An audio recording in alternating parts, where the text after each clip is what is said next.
Hello everyone, मेरे channel Hindi अध्ययन में आपका स्वागत है। अगर आपने अभी तक मेरे चैनल को सब्सक्राइब नहीं किया है तो प्लीज़ मेरे चैनल को सब्सक्राइब करें और साथ ही मेरे इंस्टाग्राम और टेलीग्राम अकाउंट को भी फॉलो करें। ठीक है, दोनों की लिंक आपको मेरे चैनल के बायो में मिल जाएगी। ठीक है, और टेलीग्राम को ज़रूर से सब्सक्राइब करें। यहाँ पर आपको महत्वपूर्ण जानकारी और पीडीएफ भी मिल जाएगी। ठीक है, तो जैसा कि आप जानते हैं मेरे चैनल पर हिंदी कहानी की सीरीज़ चल रही है। ठीक है, हम रोज़ एक कहानी को पढ़ते हैं। ठीक है, अभी तक हमने कुल 4 कहानियों को पढ़ लिया है। चंद्रदेव से मेरी बातें, धुलाई वाली, एक टोकरी भर मिट्टी और दुनिया का अनमोल रत्न। ठीक है, हमने 4 कहानियों को पढ़ लिया है और आज हम हिंदी की कालजयी कहानी कानों में कंगना को पढ़ने वाले हैं।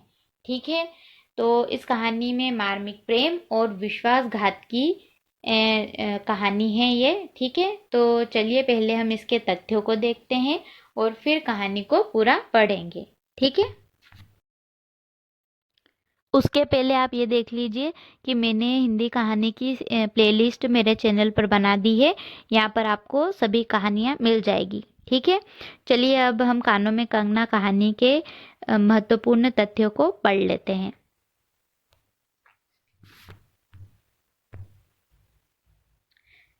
कानों में कंगना कहानी के लेखक हैं राधिका रमण प्रसाद सिंह। ठीक है, कानों में कंगना यह कहानी 1913 में इंदु पत्रिका में प्रकाशित हुई थी। इस कहानी में भारतीय नारी की महिमा का चित्रण किरण के माध्यम से किया गया है। ठीक है, तो ये आप ध्यान रखिएगा कि इस कहानी का प्रकाशन वर्ष क्या है, 1913, और ये कहानी इंदु पत्रिका में प्रकाशित हुई थी। ठीक है, यहाँ से बहुत बार प्रश्न बन चुका है। आगे देख लेते हैं। यह कहानी पुरुषों के प्रेम और वासना के भेद को दर्शाती है।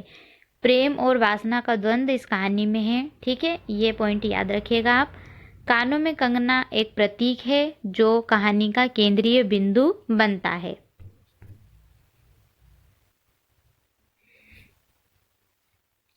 किरण और नरेंद्र का प्रेम का भी प्रतीक है ये कानों में कंगना। ठीक है, कानों में कंगना को हिंदी साहित्य की एक कालजयी कहानी माना जाता है। कहानी के मुख्य पात्र हैं किरण, नरेंद्र, योगेश्वर, किन्नरी। गौण पात्र भी पूछे जाते हैं तो इनको भी देख लेते हैं हम, मोहन और जूही। ठीक है, ये 2 गौण पात्र हैं, इनके नाम ध्यान रखिएगा। और ये जूही जो पात्र है ये परिंदे कहानी में भी है। ठीक है, इसका नाम। ठीक है, तो आप ध्यान रखिएगा कि परिंदे और कानों में कंगना दोनों कहानी में जूही पात्र सेम है। ठीक है, आगे देख लेते हैं अब हम कहानी को पढ़ना शुरू करते हैं। ठीक है, किरण, तुम्हारे कानों में क्या है? उसके कानों से चंचल लट को हटाकर कहा कंगना। अरे, कानों में कंगना? सचमुच 2 कंगन कानों को घेर कर बैठे थे। हाँ, तब कहाँ पहनूं? किरण अभी भोरी थी। दुनिया में जिसे भोरी कहते हैं वैसी भोरी नहीं, उसे वन के फूलों का भोलापन समझो। नवीन चमन के फूलों की भंगी नहीं, विविध खाद या रस से जिनकी जीविका है, निरंतर काट छाट से जिनका सौंदर्य है, जो 2 घड़ी चंचल चिकने बालों की भूषा है, 2 घड़ी तुम्हारे फूलदान की शोभा।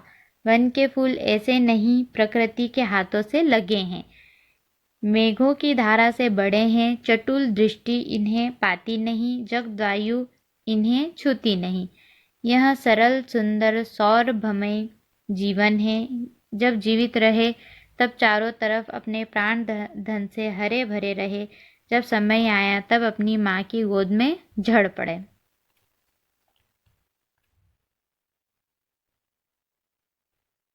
आकाश स्वच्छ था, नील उदार सुंदर, पत्ते शांत थे। संध्या हो चली थी, सुनहरी किरणें सुदूर पर्वत के चूड़ा से देख रही थी। वह पतली किरण अपनी मृत्युशैया से इस शून्य निविड़ कानन में क्या ढूंढ रही थी, कौन कहे। किसे एकटक देखती कौन जाने। अपनी लीला भूमि को स्नेह करना चाहती थी या हमारे बाद वहाँ क्या हो रहा है इसे जोतती थी। मैं क्या बता सकूं, जो हो उसकी उस भंगी में आकांक्षा अवश्य थी। ठीक है, यहाँ पर जो नायिका है इस कहानी की किरण, वो अभी जो है मृत्युशैया पर लेटी है, यानी कि वो मर चुकी है। ठीक है, आगे देखते हैं। मैं तो खड़ा खड़ा उन बड़ी आंखों की किरण लूटता था। आकाश में तारों को देखा या उन जगमग आंखों को देखा, बात एक ही थी। हम दूर से तारों के सुंदर शून्य झिकमिक को बार बार देखते हैं, लेकिन वह सस्पंद निश्चेष्ट ज्योति सचमुच भाव विहीन है, या आप इतनी अंतर्लहरी से मस्त है, इसे जानना आसान नहीं। हमारी ऐसी आंखें कहाँ कि उनके सहारे उस निगूढ़ अंतर में डूबकर ठहर लें। मैं रसाल की डोली थामकर पास ही खड़ा था। वह बालों को हटाकर कंगन दिखाने की भंगी प्राणों में रह रहकर उठती थी। जब माखन चुराने वाले ने गोपियों के सर के मटके को तोड़कर उनके भीतर कीले को तोड़ डाला, या नूरजहां ने अंचल से कबूतर को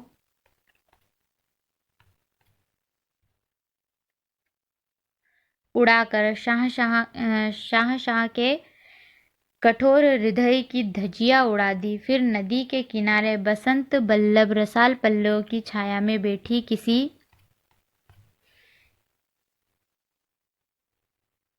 अपरूप बालिका की यह सरल स्त्रीग्ध भंगिमा एक मानव अंतर पर क्यों न दौड़े। किरण इन आंखों के सामने प्रतिदिन आती ही जाती थी। कभी आम के टिकोरे से आंचल भर लाती, कभी मोलसीरी के फूलों की माला बना लाती, लेकिन कभी भी ऐसी बाल सुलभ लीला आंखों से होकर हृदय तक नहीं उतरी।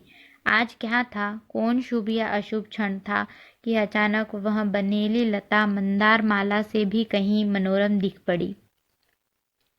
कौन जानता था कि चाल से कुचाल जाने में, हाथों से कंगन भूलकर कानों में पहनने में इतनी माधुरी है।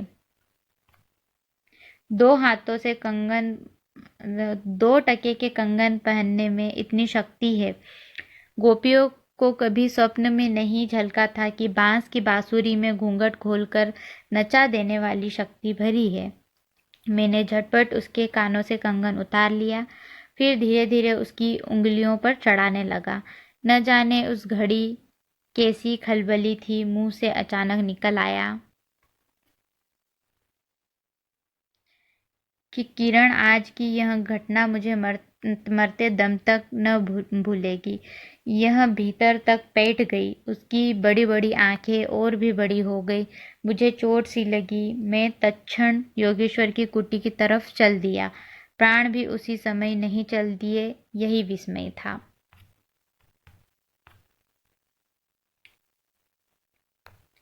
एक दिन था कि इसी दुनिया में दुनिया से दूर रहकर लोग दूसरी दुनिया का सुख उठाते थे। हरिचंदन की पल्लुओं की छाया भूलोक पर कहाँ मिले, लेकिन किसी समय हमारे यहाँ भी ऐसे वन थे जिनके वृक्षों के साये में घड़ी घाम निवारने के लिए स्वर्ग से देवता भी उतर आते थे।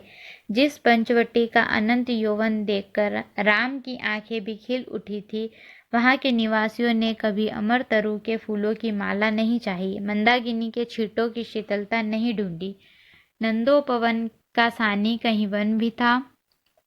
कल्प वृक्ष की छाया में शांति अवश्य है, लेकिन कदम की छैया कहाँ मिल सकती।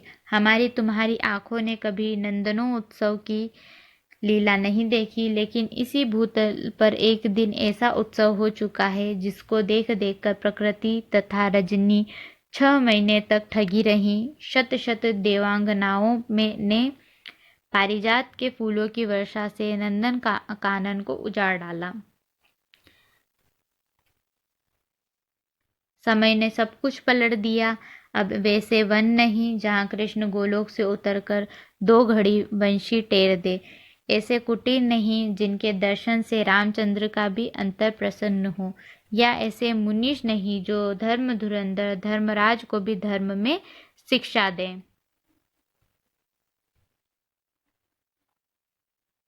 यदि एक दो भूले भटके हों तब तब अभी तक उन पर दुनिया का पर्दा नहीं उठा।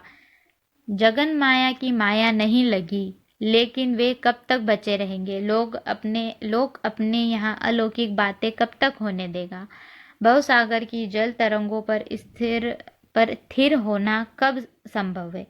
ऋषिकेश के पास एक सुंदर वन है, सुंदर नहीं अपरूप सुंदर है। वह प्रमोद वन के विलास निकुंजों जैसा सुंदर नहीं, वरन चित्रकूट या पंचवटी की महिमा से मंडित है। वहां चिकनी चांदनी में बैठकर कनक घुंघरू की इच्छा नहीं होती, वरन प्राणों में एक ऐसी आवेश धारा उठती है जो कभी अनंत साधना के कुल पर पहुंचाती है, कभी जीव जगत के एक तत्व से दौड़ मिलती। गंगा की अनंत गरिमा, वन की निविड़ योग निद्रा वही देख पड़ेगी। कौन कहे वहां जाकर यह चंचल चित्त क्या चाहता है, गंभीर अलौकिक आनंद या शांत सुंदर मरण? इसी वन में एक कुटी बनाकर योगीश्वर रहते थे। योगीश्वर ही थे, यद्यपि वह भूतल ही पर रहते थे, तथापि उन्हें इस लोक का जीवन कहना यथार्थ नहीं था। ठीक है, योगीश्वर कौन थे? किरण के पिता। उनकी चित्त वृत्ति सरस्वती के श्री चरणों में थी या ब्रह्मलोक की अनंत शांति में लिपटी थी, और वह बालिका स्वर्ग से एक रश्मि उतरकर उस घने जंगल में उजेला करती फिरती थी। वह लौकिक मायाबद्ध जीवन नहीं था, इसे बंधन रहित बाधाहीन नाचती किरणों की लेखा कहिए, मानो निर्मुक्त चंचल मलय वायु फूल फूल पर डाली डाली पर डोलती फिरती हो, या कोई मूर्तिमान अमर संगीत बेरोक टोक हवा पर या जल की तरंग भंग पर नाच रहा हो। मैं ही वहां इस लोक का प्रतिनिधि था, मैं ही उन अलौकिक स्थिति से इस जटिल मर्त्य राज्य में खींच लाता था। कुछ साल से मैं योगीश्वर के यहाँ आता जाता था। पिता की आज्ञा थी कि उनके यहाँ जाकर अपने धर्म के सब ग्रंथ पढ़ डालो। ठीक है, अब वो कहानी सुनाना स्टार्ट कर रहा है। कौन? नरेंद्र। ठीक है, कि वो किरण से कैसे मिला, कैसे उन दोनों की शादी हुई। ठीक है, योगीश्वर और बाबा लड़कपन के साथी थे, इसलिए उनकी मुझ पर इतनी दया थी। ठीक है, योगीश्वर और बाबा यानी के योगीश्वर किरण के पिता और बाबा यानी के नरेंद्र के पिता, दोनों जो है दोस्त थे। ठीक है, किरण उनकी लड़की थी। उस कुटीर में एक वही दीपक थी। जिस दिन की घटना में लिख आया हूँ, उसी दिन सवेरे मेरे अध्ययन की पूर्णा होती थी। बाबा के कहने पर एक जोड़ा पीताम्बर, 5 स्वर्ण मुद्राएं तथा किरण के लिए 2 कनक कंगन आचार्य के निकट ले गया था। योगीश्वर ने सब लौटा दिए, केवल कंगन को किरण उठा ले गई। वह क्या समझकर चुप रह गए? समय का अद्भुत चक्र है। जिस दिन मैंने धर्म ग्रंथ से मुंह मोड़ा, उसी दिन कामदेव ने वहां जाकर उनकी किताब का पहला सफ़ा उल्टा। दूसरे दिन मैं योगीश्वर से मिलने गया। वह किरण को पास बिठाकर न जाने क्या पढ़ा रहे थे। उनकी आंखें गंभीर थी। मुझको देखते ही वह उठ पड़े और मेरे कंधों पर हाथ रखकर गदगद स्वर से बोले, नरेंद्र, अब मैं चला, किरण तुम्हारे हवाले। ठीक है, अब जो योगेश्वर तो चल पड़े अपने मोक्ष प्राप्ति के लिए, और उन्होंने किरण को नरेंद्र के हवाले कर दिया। ठीक है, यह कहकर किसी की सुकोमल उंगलियां मेरे हाथों में रख दी। लोचनों के कोने पर 2 बूंदें निकलकर झांक पड़ी। मैं सहम उठा। क्या उन पर सब बातें विदित थी? क्या उनकी तीव्र दृष्टि मेरी अंतर्लहरी तक डूब चुकी थी? वह ठहरे नहीं, चल दिए। मैं कांपता रह गया। किरण देखती रह गई। यहीं से किरण के बुरे दिन शुरू हो गए। ठीक है,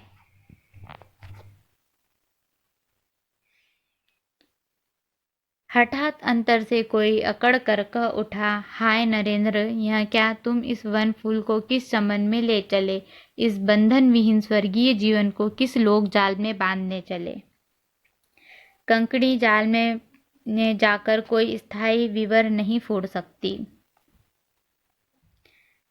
क्षण भर जल का समतल भले ही उलट पुलट हो, लेकिन इधर उधर से जल तरंग दौड़कर उस छिद्र का नाम निशान भी नहीं रहने देती। जगत की भी यही चाल है। यदि स्वर्ग से देवेंद्र भी आकर इस लोक चलाचल में खड़े हों, फिर संसार देखते ही देखते उन्हें अपना बना लेगा। इस काली कोठरी में आकर इसकी कालिमा से बचे रहें, ऐसी शक्ति अब आकाश कुसुम ही समझो। 2 दिन में राम हाय जानकी कहकर वन वन डोलते फिरे। 2 क्षण में यही विश्वामित्र को भी स्वर्ग से घसीट लाया। किरण की भी यही अवस्था हुई। कहाँ प्रकृति की निर्मुक्त गोद, कहाँ जगत का जटिल बंधन पाश, कहाँ से कहाँ आ पड़ी। वह अलौकिक भोलापन, वह निसर्ग उच्छ्वास हाथों हाथ लुट गए। ठीक है, भोली भाली लड़की किरण के साथ में अब आगे बहुत ज़्यादा बुरा होने वाला है। ठीक है, पढ़िएगा आप। उस वन फूल की विमल कांति, लौकिक चमन की मायावी मनोहारिता में परिणत हुई। अब आंखें उठाकर आकाश से नीरव बातचीत करने का अवसर कहाँ से मिले। मलय वायु से मिलकर मलयाचल की फूलों की पूछताछ क्यों कर हो। जब किशोरी नए साँचे में ढलकर उतरी, उसे पहचानना भी कठिन था। वह अब लाल चोली, हरी साड़ी पहनकर, सिर पर सिंदूर रेखा सजती और हाथों में कंगन, कानों की बाली, गले की कंठी तथा कमर की करधनी दिन दिन तक चित्त को नचाए मारती थी।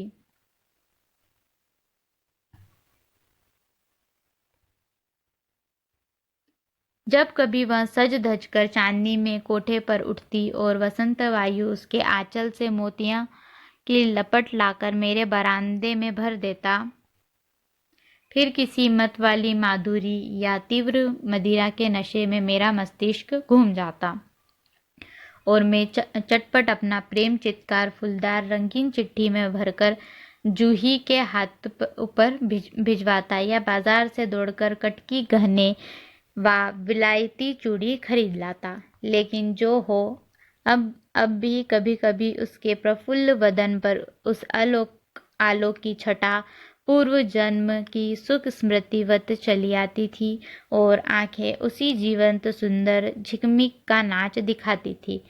जब अंतर प्रसन्न था, फिर बाहरी चेष्टा पर प्रतिबिंब क्यों न पड़े। यूं ही 1-2 साल मुरादाबाद में कट गए। एक दिन मोहन के यहाँ नाच देखने आया। वही किन्नरी से आंखें मिली क्या लीन हो गई। नवीन यौवन, कोकिल कंठ, चतुर चंचल चेष्टा तथा मायावी चमक, अब चित्त को चलाने के लिए और क्या चाहिए। किन्नरी सचमुच किन्नरी ही थी, नाचने वाली नहीं, नचाने वाली थी। ठीक है, अब यहाँ पर नरेंद्र जो है किन्नरी की वासना में फंस जाता है। ठीक है, फंसने वाला है और अब जो है किरण का घर बर्बाद होने वाला है। ठीक है, आगे देखते हैं। पहली बार देखकर उसे इस लोक की सुंदरी समझना दुरुस्त था। एक लपट जो लगती किसी नशा से चढ़ जाती। यारों ने मुझे और भी चढ़ा दिया। आंखें मिलती मिलती मिल गई, हृदय को भी साथ साथ घसीट ले गई। फिर क्या था, इतने दिनों की धर्म शिक्षा, शतवत्सर की पूज्य लक्ष्मी, बाप दादों की कुल प्रतिष्ठा, पत्नी से पवित्र प्रेम, एक एक करके उस प्रदीप्त वासना के कुंड में भस्म होने लगा। ठीक है, नरेंद्र जो है अपने सारे कर्तव्य भूल चुका है। वो भूल चुका है कि वो अपनी पत्नी किरण से पवित्र प्रेम करता है। ठीक है, वासना में इंसान सब कुछ भूल जाता है। यही इस कहानी में बताया गया हमें। ठीक है, आगे देख लेते हैं। अग्नि और भी बढ़ती गई। किन्नरी की चिकनी दृष्टि, चिकनी बातें घी बरसाती बढ़ती गई। किन्नरी घर बार सब जल उठा। मैं भी निरंतर जलने लगा, लेकिन ज्यों ज्यों जलता गया, जलने की इच्छा और जलाती रही। 5 महीने कट गए, नशा उतरा नहीं। बनारसी साड़ी, पारसी जैकेट, मोती का हार, कटकी कर्णफूल सब कुछ लाकर उस मायाकारी के अलक्त रंजित चरणों पर रखे। ठीक है, तो ये पूछा जा सकता है कि नरेंद्र ने किन्नरी को क्या क्या सामान दिया था। ठीक है, तो ध्यान रखिएगा, बनारसी साड़ी, पारसी जैकेट, मोती का हार, कटकी, कर्णफूल। ठीक है, क्या क्या दिया है या फिर क्या नहीं दिया है, ऐसा प्रश्न बन सकता है। ठीक है, किरण हेमंत की मालती बनी थी जिस पर एक फूल नहीं, एक पल्लव नहीं। घर की वधू क्या करती, जो अनंत सूत्रों से बंधा था, जो अनंत जीवन का संगी था, वह हाथों हाथ पराये के हाथ बिक गया। ठीक है, यानी कि जो उसका संगी साथी था किरण का, वो तो किसी वेश्या के प्रेम जाल में फंस चुका है। ठीक है, वो उसके हाथ में जो है बिक चुका है।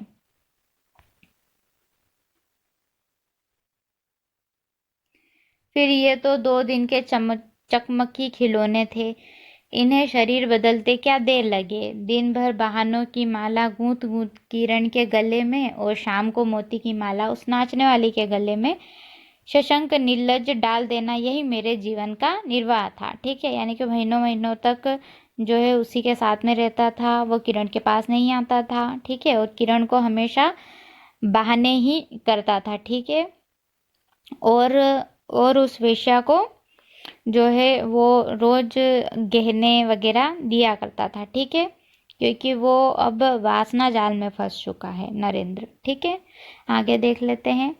एक दिन सारी बातें खुल गई, किरण पछाड़ खाकर भूमि पर जा पड़ी। ठीक है, अब एक दिन ऐसा भी आया जब किरण को सच मालूम पड़ गया। ठीक है, कि उसका पति तो जो है वेश्या के प्रेम में फंस चुका है। ठीक है, उसकी आंखों में आंसू न थे, मेरी आंखों में दया न थी।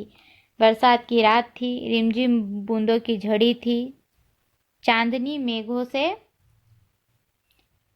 आंख मुंदोवल खेल रही थी, बिजली के काले कपाट से बार बार झांकती थी, किसे चंचलता देखती थी, तथा बादल किस मरोड़ से रह रह कर चिल्लाते थे, इन्हें सोचने का मुझे अवसर नहीं था।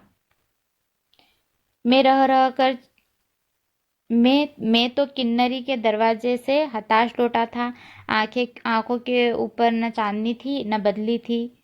त्रिशंकु ने स्वर्ग को जाते जाते बीच में ही टांग कर किस दुख को उठाया, और मैं तो अपने स्वर्ग के दरवाजे पर सर रखकर निराश लौटा था। मेरी वेदना क्यों न बड़ी थी। ठीक है, यहाँ पर त्रिशंकु जो है वो एक सूर्य वंश के राजा थे, जिनकी इच्छा थी कि वे जिंदा ही स्वर्ग जाएं। ठीक है, लेकिन ऐसा नहीं हो पाया। ठीक है, और जिसके कारण वे धरती और स्वर्ग दोनों के बीच में ही लटके रहे। ठीक है, हाय मेरी अंगुलियों में एक अंगूठी भी रहती तो उससे नजर कर उसके चरणों पर लौटता। ठीक है, यानी कि अब उसके पास उसने सब कुछ उस किन्नरी को दे दिया, अब उसको देने के लिए कुछ भी नहीं बचा। ठीक है, तब वो सोच रहा है कि अगर मेरे पास एक अंगूठी भी होती ना तो भी मैं उसको देता, और मतलब किन्नरी के पास में जाता। ठीक है, अब किन्नरी को तो भाई गहने चाहिए ही उसे तो। ठीक है, आगे देख लेते हैं। घर पर जाते ही जूही को पुकारा, जूही किरण के पास कुछ भी बचा हो फौरन जाकर मांग लाओ। मतलब अब नरेंद्र के अंदर बिल्कुल भी शर्म नहीं बची है। ठीक है, अपनी पत्नी के पहले ही सारे गहने तो वो बेच चुका है, और फिर भी कह रहा है कि जो कुछ भी हो किरण के पास वो लेके आ जाओ। ठीक है, ऊपर से कोई आवाज़ नहीं आई, केवल सर के ऊपर से एक काला बादल कालांत चित्कार से चिल्ला उठा। मेरा मस्तिष्क घूम गया, मैं तत्क्षण कोठे पर दौड़ा, सब संदूक झांके, जो कुछ मिला सब तोड़ डाला, लेकिन मिला कुछ भी नहीं। अलमारी में केवल मकड़े का जाल था। श्रृंगार बक्से में एक छिपकली बैठी थी, उसी दम किरण पर झपटा, पास जाते ही सहम गया। वह तकिए के सहारे निसहाय निस्पंद लेटी थी, केवल चांद ने खिड़की से होकर उसे गोद में ले लिया, और वायु उस शरीर पर जल से भिगोया पंखा झल रही थी। मुख पर एक अपरूप छटा थी, कौन कहे कहीं जीवन की शेष रश्मि क्षण पर वहीं अटकी हो। आंखों में एक जीवन ज्योति थी, शायद प्राण शरीर से निकलकर किसी आसरे में वहां बैठ रहा था। मैं फिर पुकार उठा।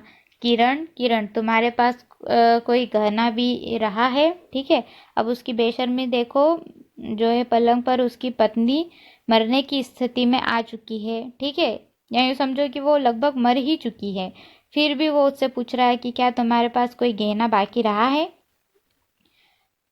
उसने कहा, हाँ, क्षीण कंठ की काकली थी, कहाँ है, अभी देखने दो।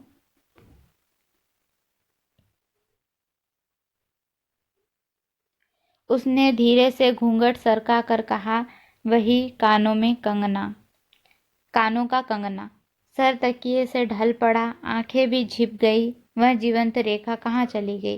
क्या इतने ही के लिए अब तक ठहरी थी? ठीक है, बस उसने इतना बोला, किरण ने इतना कहा कि कानों में कंगना, और ये बोलते से ही वो मर गई। ठीक है, आंखें मुख पर जा पड़ी, वही कंगन थे, वैसे ही कानों को घेर कर बैठे थी। तड़ित वेग से नाच उठी। दुष्यंत ने अंगूठी पहचान ली।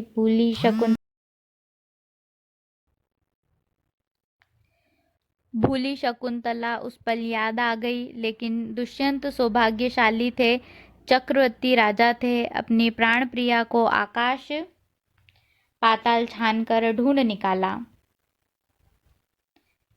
मेरी किरण तो इस भूतल पर न थी कि किसी तरह प्राण देकर भी पता पाता, परलोक से ढूंढ निकालूं ऐसी शक्ति इस दीनहीन मानव में कहाँ? ठीक है, दुष्यंत जो राजा थे और उनकी पत्नी शकुंतला थी, तो शकुंतला को जो है एक ऐसा शाप मिला था कि तुम्हारे पति तुम्हें भूल जाएंगे। ठीक है, यानी कि दुष्यंत जो है वो श्राप के कारण शकुंतला को भूल गए, लेकिन दुष्यंत के हाथों में ऐसी अंगूठी थी जिससे उनको भूली हुई शकुंतला भी याद आ गई। लेकिन नरेंद्र इस तरीके से वो जो है अपनी पत्नी को भूल गया कि जो कंगन जो उसके और किरण के प्यार के प्रतीक थे, उनको देखकर भी उसको किरण का प्यार याद नहीं आ पाया। ठीक है, वो उस पल को याद नहीं कर पाया जब वो किसी टाइम पर किरण को पवित्र प्रेम करता था। ठीक है, यहाँ पर यही कहा जा रहा है। ठीक है, आगे देख लेते हैं। नशा उतर पड़ा, सारी बातें सूझ गई, आंखों पर पट्टी खुल पड़ी, लेकिन हाय, खुली भी तो उस समय जब जीवन में केवल अंधकार ही रह गया। ठीक है, कहानी यहाँ पर समाप्त होती है। ठीक है, तो जैसा कि हमने अभी पढ़ा कि किरण एक जवान लड़की, जिसके पिता ने नरेंद्र नाम के लड़के को से उसकी शादी करवाई। ठीक है, सब कुछ अच्छा चल रहा था, दोनों एक दूसरे से बहुत प्रेम करते थे, लेकिन नरेंद्र अपने दोस्तों के साथ कहीं गया। ठीक है, उसके दोस्तों ने उसे किन्नरी से मिलवाया। ठीक है, और फिर वो किन्नरी नाम की एक वेश्या के जो है जाल में फंस गया। ठीक है, जिसके कारण वो किरण को भूल जाता है। ठीक है, उसके सभी गहने जो भी हैं, उसका जितना भी सामान है, वो सब उस किन्नरी को दे देता है। ठीक है, और फिर आखिरी में क्या होता है कि नरेंद्र किरण के कंगन लेने के लिए भी आता है। ठीक है, जो कि उसके और किरण के प्यार के प्रतीक होते हैं। ठीक है, लेकिन तब तक क्या होता है कि किरण जो है मर चुकी होती है। ठीक है, तो इस कहानी का उद्देश्य यही है कि इंसान के अंदर प्यार और वासना में फर्क करवाना ही इस कहानी का उद्देश्य है। ठीक है, तो मैं उम्मीद करती हूँ कि आपको मेरे साथ कहानी पढ़कर बहुत अच्छा लगा होगा। ठीक है, और अगर आपने अभी तक मेरे चैनल को सब्सक्राइब नहीं किया है तो प्लीज़ मेरे चैनल को सब्सक्राइब करें। वीडियो अच्छा लगे तो वीडियो को लाइक करें और कमेंट ज़रूर करें। ठीक है, जिससे मुझे पता चले कि आप मेरी वीडियो को देख रहे हैं। ठीक है, तो चलिए मिलते हैं अगली वीडियो में, तब तक के लिए धन्यवाद।